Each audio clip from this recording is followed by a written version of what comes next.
Agora com o Cristiano Vilela, advogado especialista em direito público, já está aqui conosco para esta conversa logo cedo aqui no Morning News. Cristiano, seja muito bem-vindo aqui ao Morning News, prazer falar contigo novamente. Muito bom dia. Bom dia a você, Felipe, bom dia a todos que nos acompanham pelo Morning News. É uma satisfação muito grande estar ao vivo com vocês. Cristiano, quero começar falando contigo sobre a promulgação da PEC dos benefícios, que foi feita ontem lá no Congresso Nacional, com a participação dos presidentes do Senado, da Câmara também, e do presidente Jair Bolsonaro.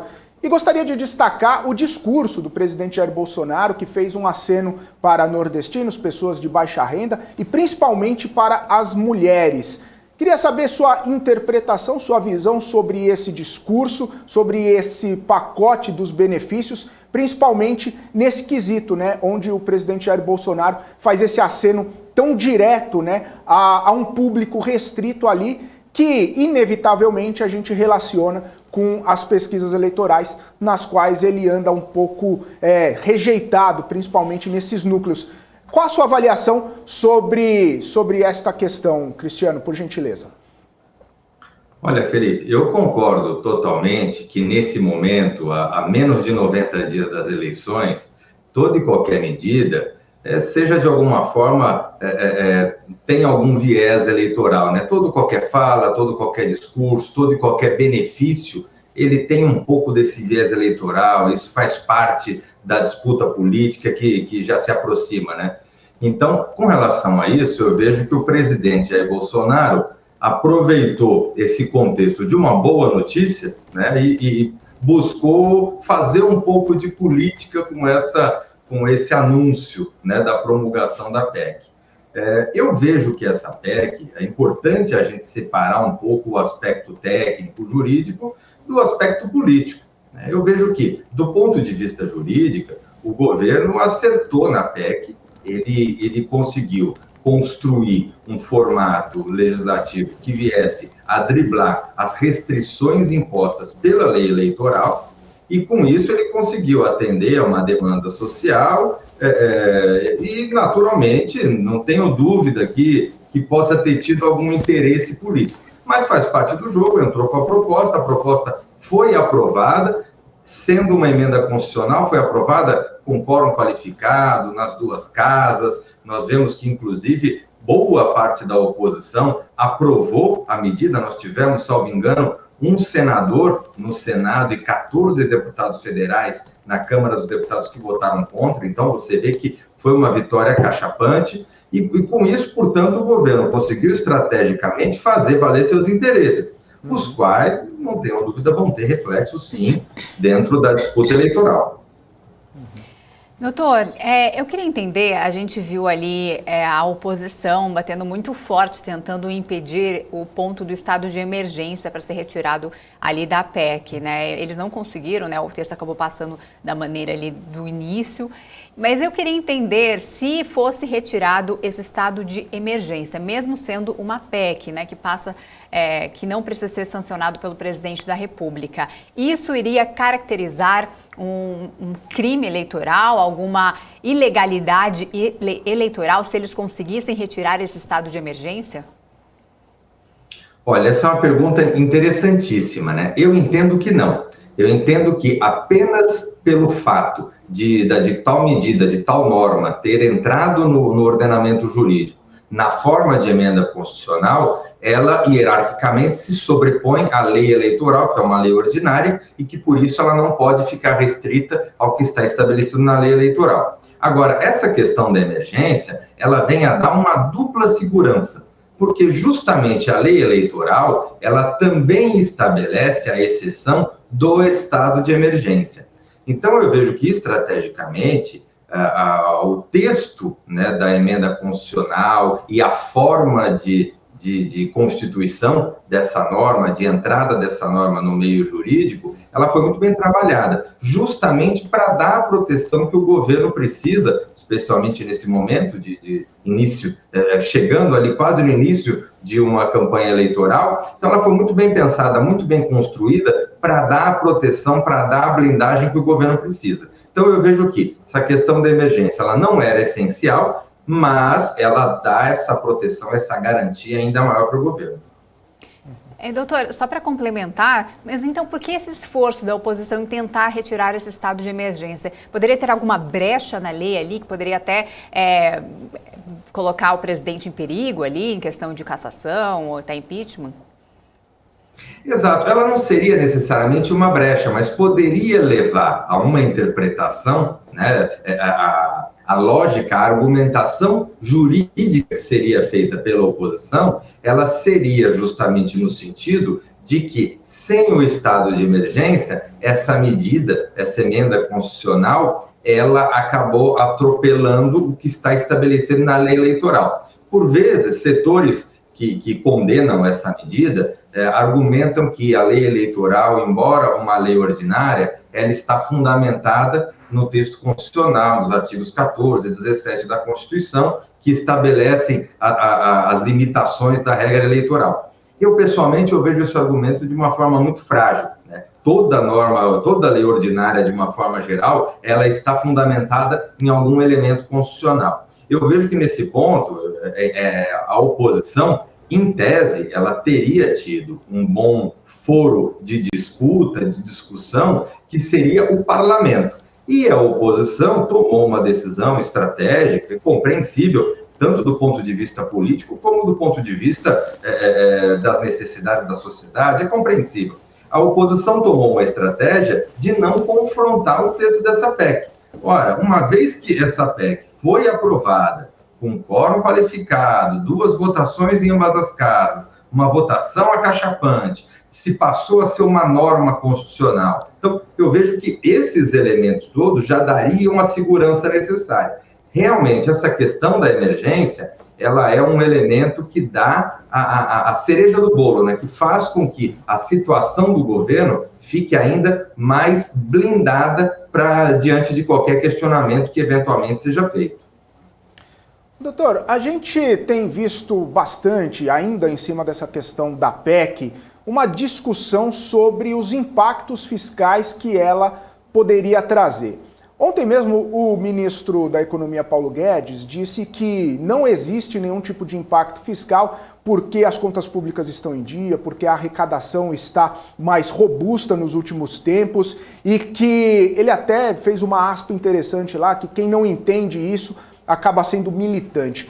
Por outro lado, o próprio Instituto Fiscal Independente do Senado diz que é inevitável não associar um problema fiscal, um risco fiscal imediato, justamente porque vão sair dos cofres públicos praticamente 42 bilhões, 41 bilhões de reais até dezembro, e que isso, claro, fora do teto de gastos, traz esse impacto. E que se a PEC não fosse promulgada, esse dinheiro estaria nos cofres públicos, poderia ter sido utilizado em outros segmentos aqui necessários para o Brasil.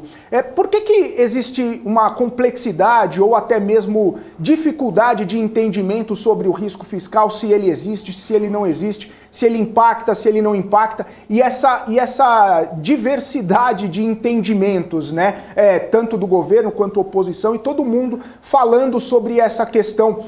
E para a gente, né, para as pessoas que não têm um entendimento tão aprofundado sobre essa questão, por que isso é tão difícil e acaba virando, de repente, até algum tipo de guerra de narrativa sobre essa questão fiscal?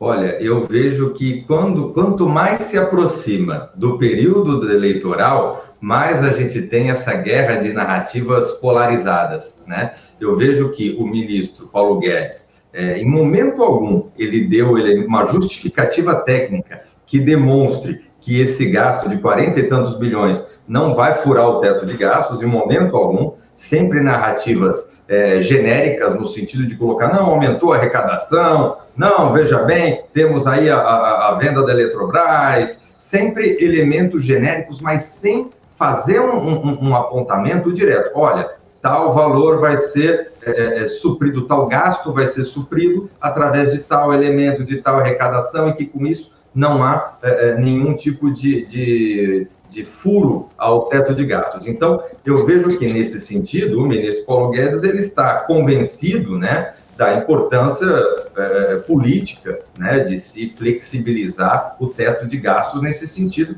dentro da visão do governo.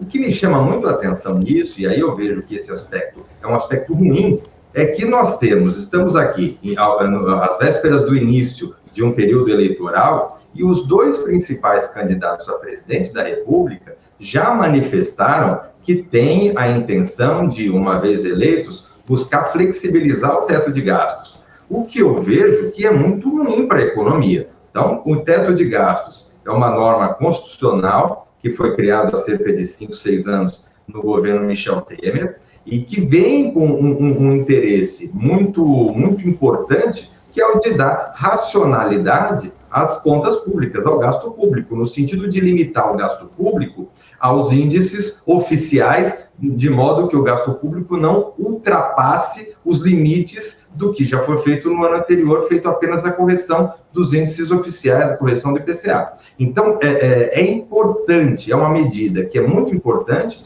ela racionaliza o gasto público, ela demonstra uma sinalização internacional muito importante, ela demonstra uma sinalização para os mercados muito valiosa. Agora, infelizmente, nós, à luz desse debate eleitoral, estamos vivendo um momento onde há um discurso muito forte de se flexibilizar o teto de gastos. Eu vejo que é em relação a isso que a sociedade tem que se movimentar e cobrar o respeito ao teto de gastos.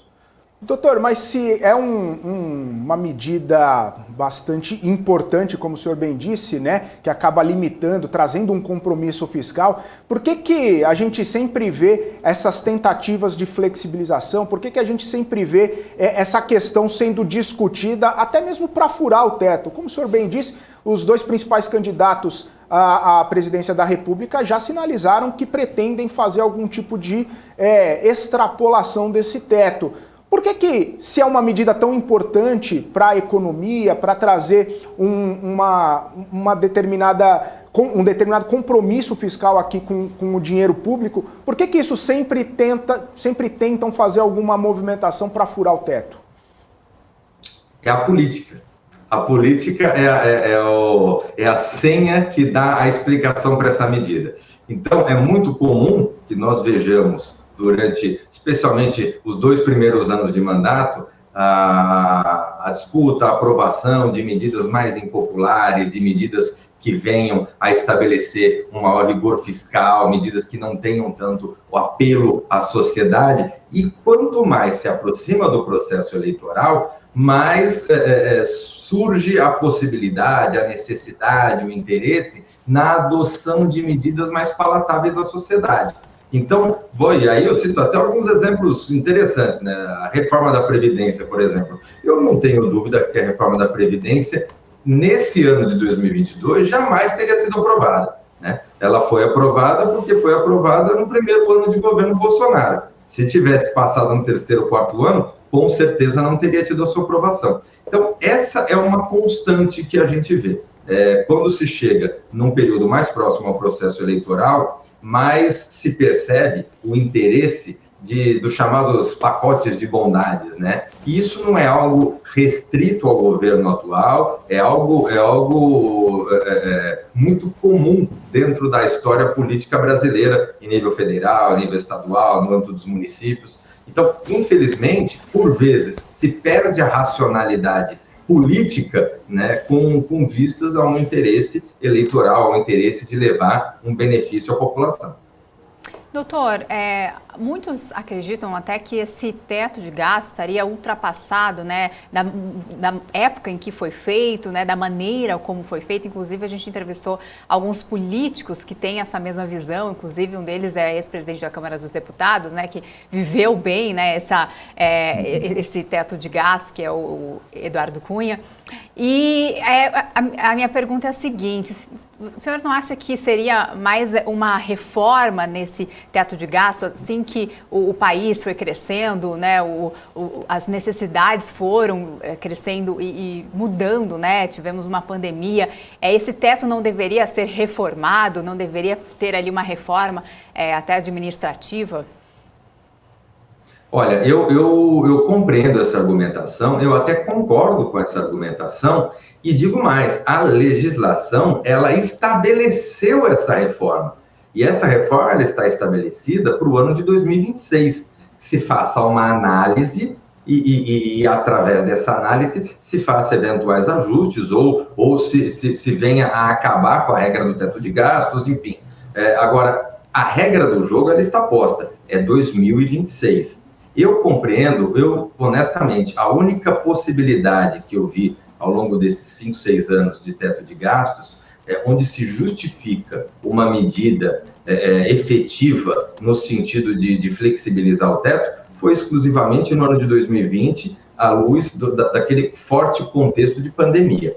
Agora, nós já tivemos, ao longo do atual governo, por exemplo, a questão da PEC dos precatórios, né, que foi uma verdadeira pedalada, né, no sentido de desrespeitar o teto de gastos, em nome de uma questão dos precatórios, que era algo totalmente previsível. Nós tivemos agora, à luz da entrada do processo eleitoral, a chamada PEC das bondades. Então, se a cada situação difícil, né, o governo de plantão começar a tentar construir uma alteração legislativa, aí a gente vai ter mais e mais vezes aquilo que a gente reclama muito do Brasil, que é justamente a falta de regras claras, a falta de uma constância legislativa. Então, as mudanças legislativas acontecem hoje, você cria novos marcos, daqui 2, 3 anos, aquele marco criado já não está bom, você muda. Quer dizer, de que forma o país pode se consolidar cada vez mais forte como um player no mercado internacional,